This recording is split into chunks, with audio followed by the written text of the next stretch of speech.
That's certainly true on August 23rd, 2017, as Typhoon Hato pummels Hong Kong with hurricane-force winds and torrential rains.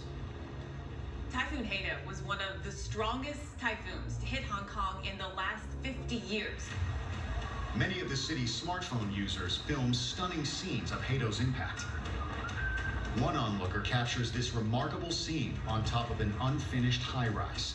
Typically, in something like a typhoon, the cranes are allowed to swing freely, but they'll align with the wind and not just sort of swing around like this. When you see a big structure like that turning the way that it is with that level of velocity, you know that something bad is coming.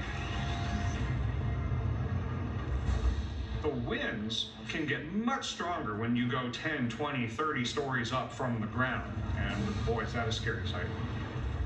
By sheer luck, the crane crashes without crushing anyone. But elsewhere in Hong Kong, Hato is tossing people like gum wrappers. My goodness. And initially, I thought there was like trash or garbage can or something. And then you see it's people, and you're like, what is going on here? The winds are this strong. People are literally being flung down the street. Look at all the people standing against the wall. They're not being affected at all because they're being sheltered from the wind that's being funneled in between the building we can see and a building across the street. You're funneling the wind through a constricted space. And when you do that, law of physics says it accelerates. And if you're in that airflow, you accelerate too.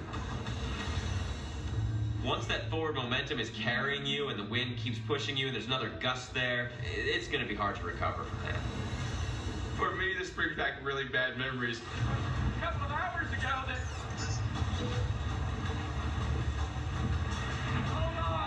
I remember being in that hurricane and then briefly turning sideways and taking a full gust of wind in my chest, and it blew me right back over a bush and onto the hood of a car. All right. Sorry about that. Wow, that was a heck of a gust. Hey, when the wind is strong enough and you're not ready for it, you're at the mercy of it. And then, unfortunately, in their path was a bush, and right in they went head first. Elsewhere in Hong Kong, this display case is at the mercy of the wind.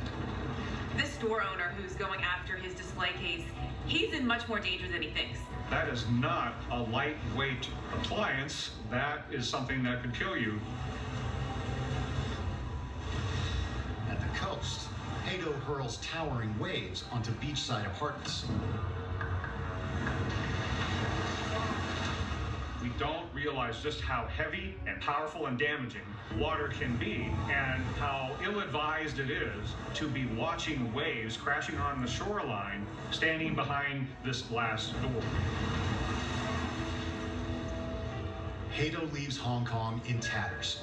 There are no fatalities, but more than 100 people are injured. Estimates of economic losses range to $1 billion.